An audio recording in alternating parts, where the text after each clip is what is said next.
Hello there, welcome to HFY Quantum Pro. Here, helping one another makes the universe smarter. So, what we are waiting for? Let's begin our story. The flower had no name yet. That was the whole point of drawing it. Ravi Malin sat cross-legged on the rooftop garden of the Galactic Union Academy of Sciences, his fountain pen moving slowly across the page of his leather journal. The plant in front of him had 6 purple petals that curled inward when light hit them and opened wide in shadow. Nobody in the xenobiology department had classified it yet. So Ravi drew it instead of photographing it, because drawing forced him to notice things a camera never would. "You are wasting time," said Solhai, hovering beside him on translucent wings. The little Finari used all 4 of her arms to hold a data pad, her moth-like antennae twitching with impatience. "The scan would take 2 seconds, and I would learn nothing from it," Ravi said without looking up. He added a small note beside the sketch. The petals had tiny ridges on the underside. He would have missed that with a scan. The Academy floated in orbit above a massive gas giant called Polaris. It was home to over 3,000 students from more than 200 species.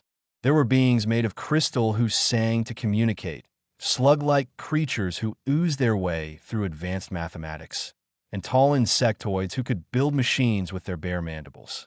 The one thing they all shared was the understanding that the Academy was safe. The Galactic Union protected it. Orbital defense platforms surrounded it.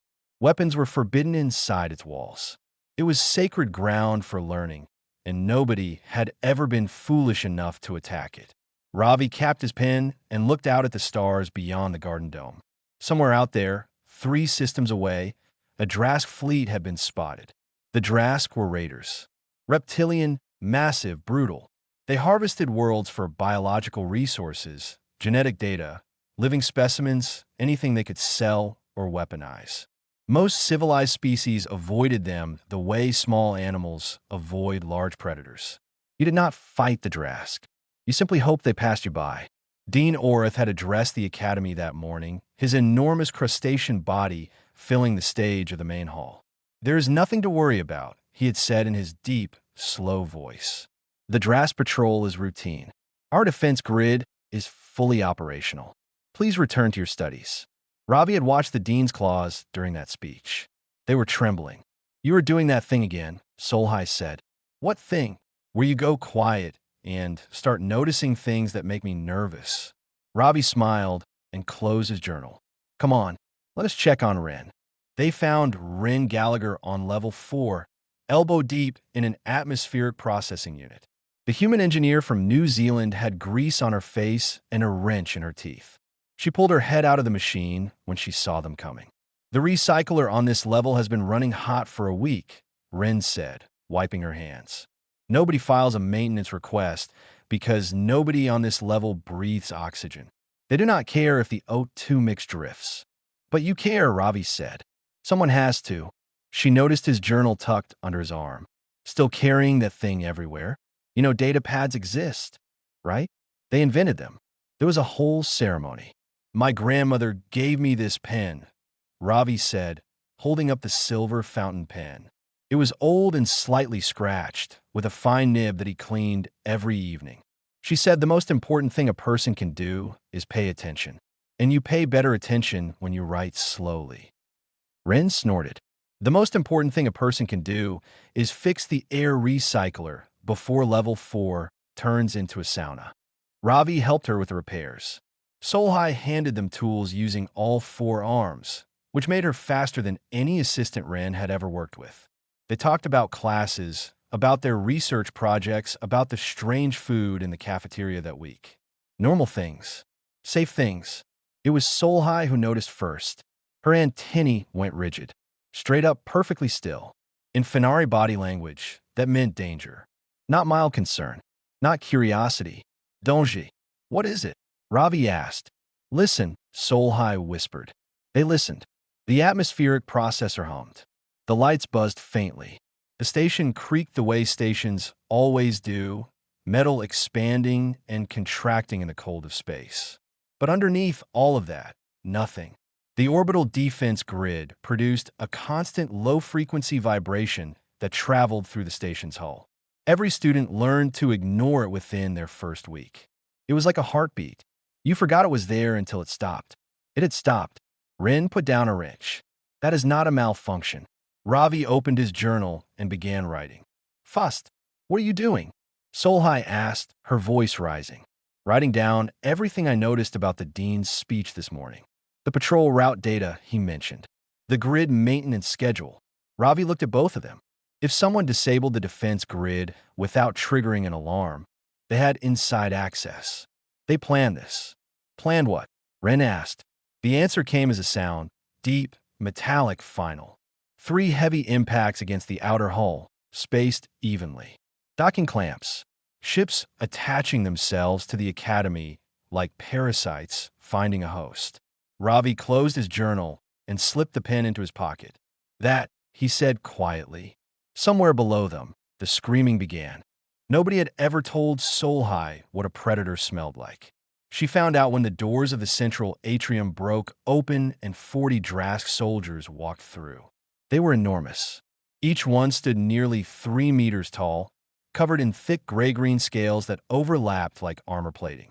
Their legs were built for sprinting, their arms for tearing. But the worst part was their weapons. Grafted directly into their forearms were living dart launchers, biological organs that fired bone-hard projectiles laced with paralytic venom. The Drask did not carry weapons. They grew them. Commander Zet walked at the front. He was the largest of them, with a scar running across his snout and eyes the color of old rust. He moved with the lazy confidence of a creature that had never once in its life been afraid of anything. The students had been herded into the atrium. Over 500 of them, gathered from their dorms and labs and libraries by Drask soldiers who smashed through every locked door like it was made of paper. Faculty members stood among them, trembling. Dean Orith had been dragged from his office and placed at the front, his massive crustacean body hunched low in a posture of submission his species had not used in 10,000 years. Fear did different things to different species. The Gel-lid, a race of soft-bodied amphibians, inflated their bodies and went perfectly still, hoping to be mistaken for furniture. The crystalline Torvathi shattered their outer layers in panic, tiny shards of glass raining to the floor. A group of Finari students curled into tight balls, wings folded over their faces. Solhai wanted to do the same. Every instinct in her body screamed at her to hide. The Drask found it hilarious. Look at them, one soldier said to another, his voice a deep rumble. They're already giving up. Zet raised one clawed hand, and the atrium went silent. He surveyed the crowd the way a farmer surveys livestock, not with hatred, but with cold calculation. I am Commander Zet of the Drask Reclamation Fleet, he said. His galactic comment was rough but clear. This academy now belongs to us. Your defense grid is gone. Your communication array is jammed. No help is coming. Nobody spoke. Nobody moved. My terms are simple, Zet continued. You will give us full access to the biological archives. Every genetic record, every specimen catalog, every piece of research this academy has produced in its 200 years of operation. He paused. In exchange, I will take only half of you as harvest stock. The other half may leave. A sound moved through the crowd. Not words, just the collective exhale of 500 beings who had just been told that half of them were going to be taken as livestock. Dean Orith opened his mouth. Nothing came out. Ravi stood near the middle of the crowd. Ren was beside him, her jaw clenched, her hands balled into fists. Solhai hovered behind them both, trying to make herself as small as possible. Ravi was writing. His journal was open in his left hand. His pen, his grandmother's silver fountain pen, moved steadily across the page. He was not writing words of panic or fear. He was writing observations. How many soldiers? How they were spaced. Which ones looked at Zet before acting, and which ones acted independently. Where the exits were. How the Drask communicated, short grunts, head tilts, the clicking of claws on the floor. Stop that, Solhai whispered urgently. They will see you. They are not looking at me, Ravi said quietly. They're looking for fear. They're scanning the crowd for the ones who might run, the ones who might collapse. A man writing in a notebook does not register as a threat to them. Because it is not a threat, Soul High hissed. Ravi kept writing. Ren leaned close. Tell me you have something. I have observations, Ravi said. Zed has 40 soldiers, but only 3 ships. That means small crews. They are operating on a tight window. Probably 4 hours before the Union's nearest patrol picks up the distress signal that the defense grid automatically sent before it went down. You do not know that. Edo. I read the Academy's safety protocols last semester for a paper. The grid sends a dead man pulse every 30 minutes. When it misses 2 pulses, an automatic alert goes to the nearest Union outpost. Zed has maybe 3 hours left. Ren stared at him. You read the safety protocols. For paper. I read everything. That is the point of the pen. Zed was growing impatient. He stepped toward Dean Orith and grabbed the old crustacean by one of his smaller arms, twisting it. Orith made a sound like cracking stone. Your archives. Now. Or, I start choosing harvest stock myself. Ravi closed his journal. He put the pen in his pocket. Then he stood up straight and stepped forward out of the crowd. Every eye in the atrium turned to him. 500 students. 40 Drask soldiers. 1 scarred commander holding a broken Dean. Zet looked at the small human walking toward him and tilted his head. Curious. The way a predator tilts its head at something it does not yet understand. Who are you? Zed asked. A student, Ravi said. His voice was steady. Not loud. Not aggressive. Just calm. I have some questions, Commander. If you would not mind. Zet dropped the Dean. His rust-colored eyes narrowed. Behind Ravi, Rin opened the journal he had pressed into her hands as he walked past. Inside, written in the shorthand they had invented together for engineering notes, was a plan. She read it twice. Then she began to move. Zet had killed beings on 14 different worlds. He had faced down creatures with acid blood, enemies with armored hides thicker than starship plating, and swarms of predators that hunted in packs of 1,000. None of them had ever walked up to him and asked to have a conversation. Questions, Zet repeated, staring down at the human. The small creature barely reached his chest. No clothes, no venom, no natural armor. Soft skin, flat teeth, 2 arms, 2 legs, 1 head full of useless hair. By every biological standard the Drask used to measure threat, this thing was nothing. Yes, Ravi said. How many ships did you bring? 3 by the sound of the docking clamps. And your crew, 40 soldiers, give or take. Zet blinked. No prey had ever asked him about his logistics. I brought enough, Zet said. Enough for what, though?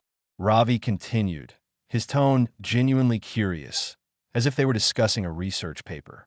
This station has over 3,000 occupants across 200 species. 40 soldiers is a light force for a facility this size. That tells me you are not here for a long occupation. You want the archives, and you want to leave quickly, which means you are on a clock. Zet's claws flexed. The soldiers behind him shifted. You talk too much, little animal. I've been told that before. But here's what I find interesting, Commander. Your ship's docked on the Eastern Ring. That is the cargo section. Smart choice for loading biological archives.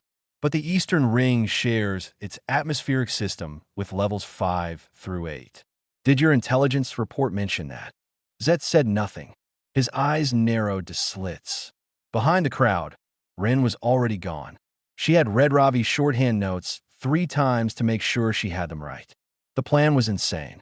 It was also, she had to admit, brilliant in the way only someone who read safety manuals for fun could come up with.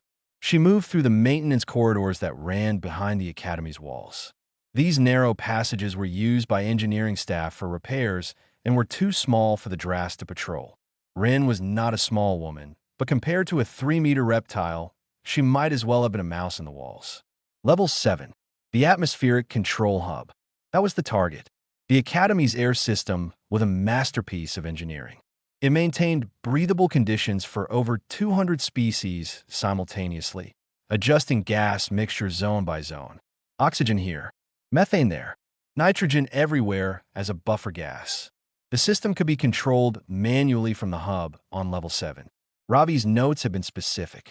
Increase nitrogen concentration in the atrium zone by 12%. Reduce oxygen by the same amount. For most species in the atrium, this would cause mild dizziness at worst, especially if they held their breath for the first 30 seconds while the heavier gases settled.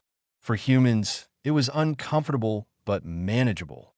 The human body was remarkably tolerant of atmospheric shifts. Earth's own atmosphere had varied wildly over millions of years, and human biology carried that resilience. But the Drask were different. Ravi had spent an entire semester studying their biology for his thesis. Their respiratory system used a different oxygen-binding molecule than most carbon-based species. It was more efficient under normal conditions, but it had a fatal weakness. It was highly sensitive to nitrogen saturation. A 12% spike would flood their blood with inert gas faster than their bodies could compensate. Within minutes, they would lose coordination. Within 5 minutes, they would barely be able to stand. Ren reached level 7 and found the hub guarded by 2 Drask soldiers. They stood at the main door, relaxed and bored, listening to the sounds of Zet's interrogation through their communicators. They were laughing at the human who dared to ask their commander questions. Ren dropped into the maintenance shaft below the hub. The access panel was sealed, but she had a multi-tool and 12 years of experience taking things apart. She popped the panel in 40 seconds and pulled herself up through the floor into the control room. Back in the atrium, Solhai was doing her part. The little Fenari moved through the packed crowd, her wings flickering in patterns that only other Fenari could read. But Ravi had asked her to teach the pattern to the other species too, and over the past 20 minutes, the message had spread from student to student in whispers and gestures and subtle movements.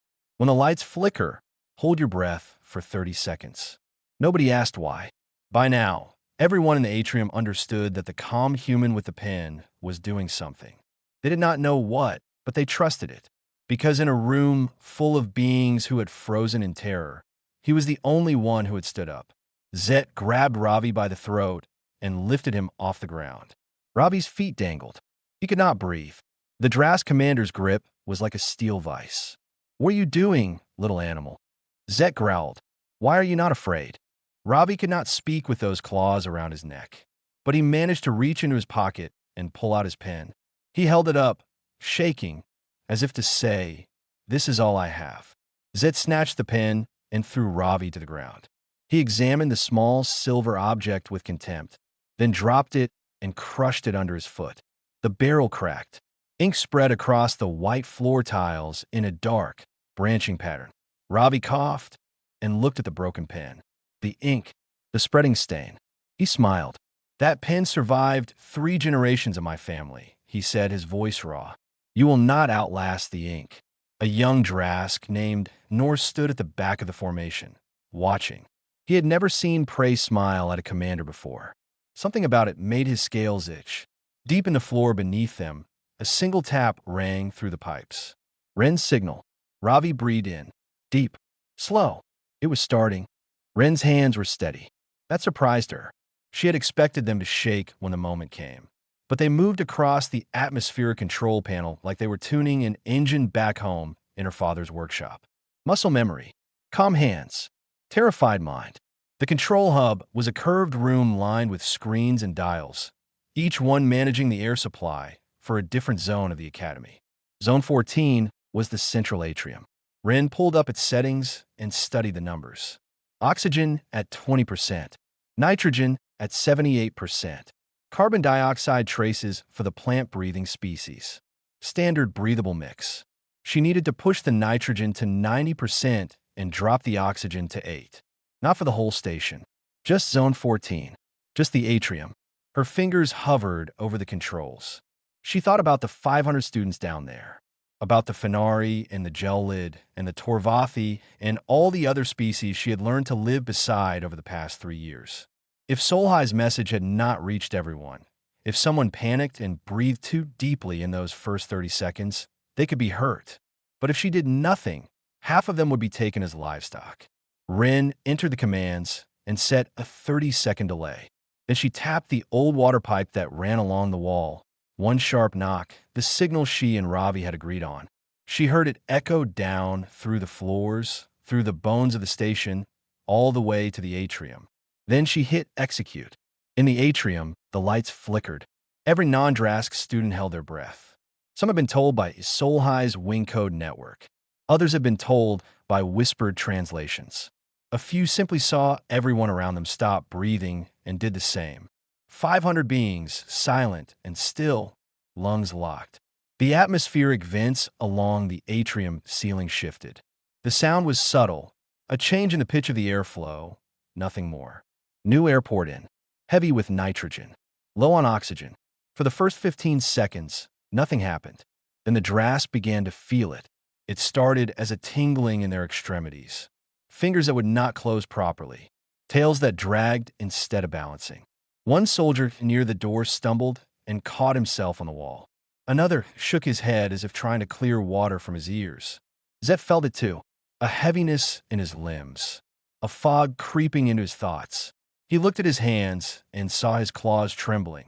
Not with rage, but with something he had never experienced before. Weakness. What? He started. His soldiers were dropping. Not all at once, but in a slow, terrible wave. One felt his knees. Another leaned against a pillar, his dart launcher arm hanging limp. Their breathing became rapid and shallow as their blood filled with inert gas their bodies could not process. Zet spun toward Ravi, who still sat on the floor where he had been thrown. The human was breathing slowly and deeply, his chest rising and falling with practiced control. His eyes were clear. "What did you do?" Zet roared, or tried to roar. It came out slurred. "Nitrogen," Ravi said simply. "Your species cannot handle a 12% spike. It is in every xenobiology textbook. I am surprised your intelligence team did not prepare for it." Around the atrium, the students began to breathe again. 30 seconds had passed. The heavier nitrogen had settled into a layer, and the breathable mix above was thin but sufficient. Solhai had prepared for this too. She had spent the past 20 minutes distributing strips of cloth soaked in a chemical compound she had mixed from lab supplies. Pressed over the nose and mouth, they filtered enough nitrogen to keep the more sensitive species safe. Solhai had made 47 filter strips using 4 arms and a chemistry set meant for first-year students. She had never worked faster in her life. The Drask soldiers fired their dart launchers wildly.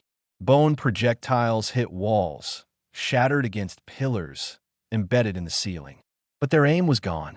Their motor control was dissolving like sugar in water. One by one, they collapsed to the floor, gasping. Ravi got his feet. "Everyone listen to me," he called out, his voice cutting through the chaos. "Engineering students, seal the corridor exits. Use the emergency bulkheads. Manual controls are beside each door. Biology students, collect their dart launchers. Do not touch the tips. Chemistry students, go with Solhai to the medical bay. We need sedatives." The students stared at him. A human. A student with no title, no rank, no authority. Just a man covered in ink stains who had stood up when nobody else would. They moved.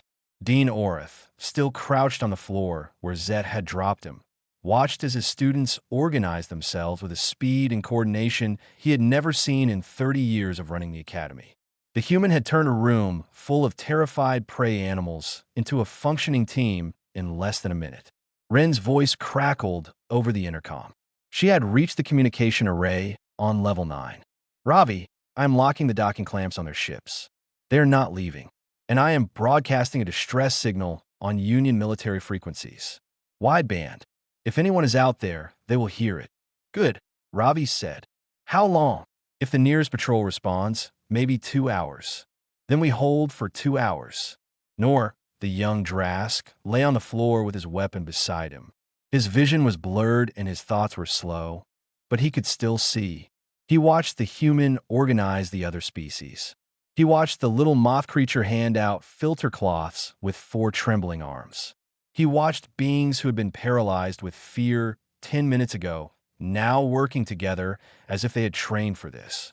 The Drask had come to this place expecting prey. They had found something else entirely. Most of the Drask soldiers lay on the atrium floor like fallen trees. Their massive bodies twitched. Their breathing was rough and ragged. Their dart launchers clicked uselessly, the living tissue too confused by the nitrogen flooding their blood to fire properly. Most of them were down, but not all. Zed was still standing. He should not have been. The nitrogen levels that had knocked his soldiers unconscious should have done the same to him. But Zed had not become a Drask commander by being ordinary. His body was larger, his lungs were deeper, and his will was something that biology alone could not explain. He stood in the center of the atrium, swaying like a drunk giant, his rust-colored eyes locked on Ravi. "You think this changes anything?" Zed slurred. His voice was thick, but his rage was clear. "You think clever air tricks make you dangerous?" Ravi stood 20 feet away. He had no weapon. His pen was broken. His journal was with Ren. He was a xenobiology student in a thin jacket, facing the most dangerous predator in the known galaxy. "I do not think I am dangerous," Ravi said. "I think I pay attention." Zet lunged, even disoriented. Even with nitrogen poisoning slowing his reflexes, a Drask commander was terrifyingly fast. He crossed the distance in 3 strides, claws extended, aimed at the human who had humiliated him. Ravi did not run. He stepped sideways. Not far, just enough. Zet's claws sliced through the air where Ravi's chest had been a moment before. The Drask stumbled, his coordination betraying him, and crashed into a row of seats. "His balance is gone." Ravi called out to the students nearby. "Stay out of reach. Do not try to fight him. Let the nitrogen do its work." Zet roared and swung again. Ravi ducked. A Torvathi student pulled 2 younger classmates out of the path of Zet's tail as it swept across the floor. Solhai appeared from the medical bay corridor. She carried a small device in one of her 4 hands, a tube made from a broken glass pipette, sealed at one end, packed with a compressed air cartridge from an emergency kit.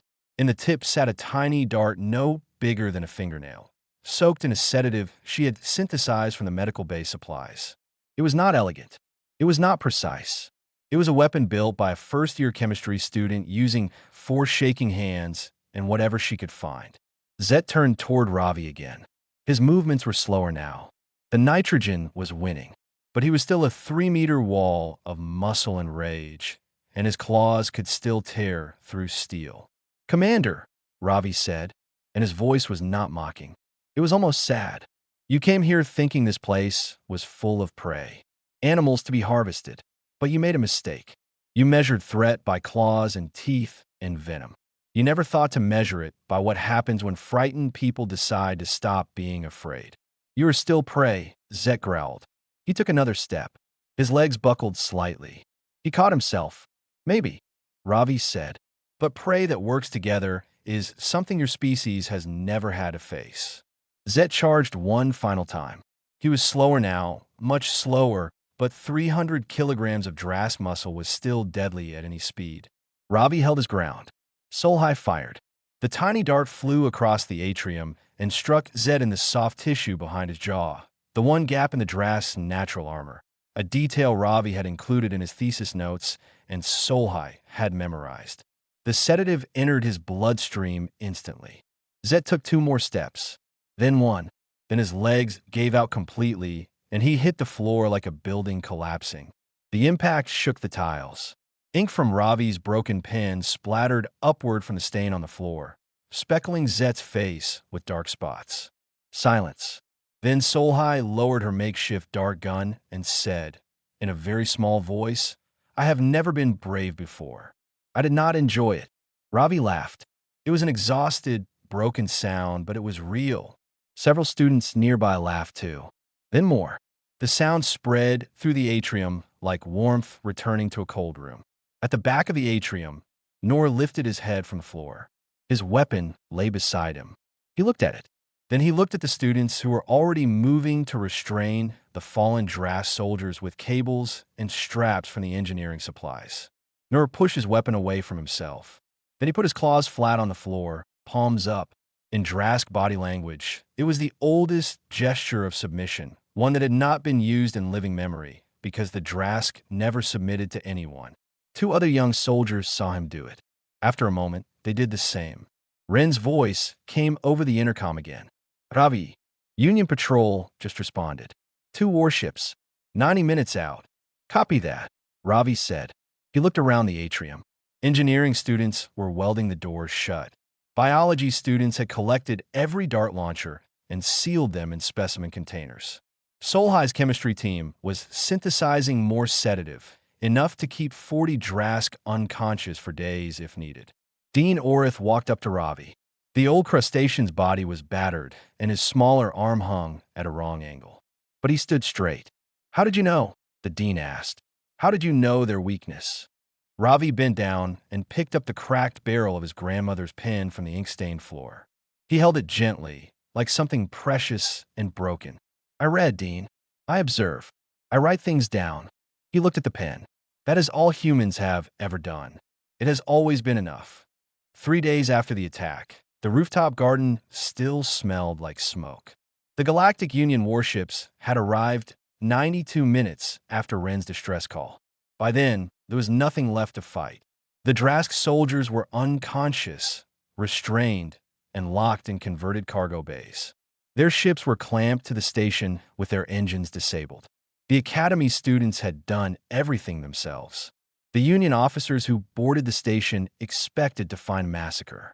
Instead, they found 500 students from 200 species repairing broken walls together, sharing food from the cafeteria, and arguing about the best way to fix the atmospheric recycler on Level 4. Commander Zet was transferred to a Union tribunal ship in heavy restraints. He walked in silence through the corridors he had stormed through 3 days earlier. The students watched him go. He did not look at any of them, except once at the very end, when he passed a group of Union officers near the docking port. He stopped and said one sentence: "Do not underestimate the ones who write things down." The officers did not understand. They would later, nor did not leave with the other Drask. He had requested asylum on the second day, sitting in a holding cell with his claws folded in his lap, speaking to a Union counselor in halting Galactic Common. He told them he did not want to go back. He told them he had watched a human face down his commander with nothing but words and a pen, and he had watched a Fenari the size of his hand bring that commander down with a dart made from a broken test tube. He told them he wanted to understand how that was possible. Dean Orith granted Nor's asylum request personally. Several species delegations protested. A Gelid ambassador called it reckless. A Torvathi representative said it was dangerous. Orith listened to all of them, then made his decision anyway. It was the first decisive thing he had done in years, and it felt like breaking a bone that had healed wrong, painful but necessary. Ravi sponsored the application. When asked why he would vouch for a Drask, he said he dropped his weapon when dropping it was the hardest choice he could make. That is the only test that matters. The Academy reopened for classes on the 4th day. Attendance was higher than it had ever been. Students who had barely spoken to each other before the attack now sat together in lectures, studied in mixed groups, shared lab space. A Gelid and a crystalline Torvathi co-authored a paper on cross-species stress responses that would later become one of the most cited studies in xenopsychology.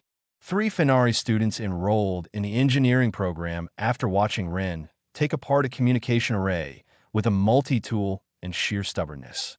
Ren returned Ravi's journal on the evening of the 3rd day. She found him in the garden, sitting in the same spot where everything had started. The journal was stained. Ink on every page. Chemical residue on the cover. A smear of something dark on the back that might have been Drask blood. "Your notes saved 500 lives," Ren said, handing it over. "But your handwriting is still terrible. The best plans always look messy in the first draft," Ravi said. She sat beside him. For a while, neither of them spoke. The gas giant Polaris glowed below them, bands of amber and violet swirling in its atmosphere. Stars beyond it. Quiet. "Were you scared?" Ren asked. "The entire time," Ravi said. "You did not look scared. I was writing. It is hard to panic when you're busy observing." The next morning, Solhi gave Ravi a gift. She had spent 2 days making it in the chemistry lab, and she presented it with all 4 arms extended, her wings trembling with a mixture of pride and nervousness. It was a fountain pen. The barrel was made from Academy-grade alloy, polished to a soft silver finish. The nib was hand-cut from a metal Solhi had synthesized herself, harder than steel, flexible enough to write smoothly on any surface. The ink reservoir was her own design, capable of holding 3 times more ink than a standard pen and sealed to work in zero gravity. Ravi held it in his hand and said nothing for a long time. "It is not the same as your grandmother's," Solhai said quickly. "I know that. I am sorry. I just thought it is perfect," Ravi said. His voice was thick. "Thank you, Solhai." He opened his journal to a fresh page, one of the few that was not stained or crumpled, and began to write. The new pen moved smoothly, the ink flowing in clean dark lines. News of the Academy incident spread across the Galactic Union in the following weeks. It was not a story about military victory. No fleet had swooped in to save the day. No superweapon had been fired. It was a story about a student who carried a pen and paid attention. A chemist with 4 arms who found her courage in a broken test tube. An engineer who could rewire a space station from the inside. And 500 people who stopped being afraid long enough to save each other. Other species began to study humans more carefully after that. Not their weapons, not their ships, their notebooks. On a warm afternoon in the repaired rooftop garden, Ravi sat sketching a new flower that had sprouted from the damaged soil. Beside him, Nor sat with his thick legs folded awkwardly beneath him. The young Drask held a pencil in his clawed hand. The grip was difficult. His fingers were built for tearing, not for writing. Ravi offered him the old journal, the stained, battered one that had survived the attack. "Start observing," Ravi said. "Write down what you see. Everything begins that way." Nur looked at the blank page, then at the garden, then at the stars. He wrote one word, slowly, in shaky, uneven letters. "Home."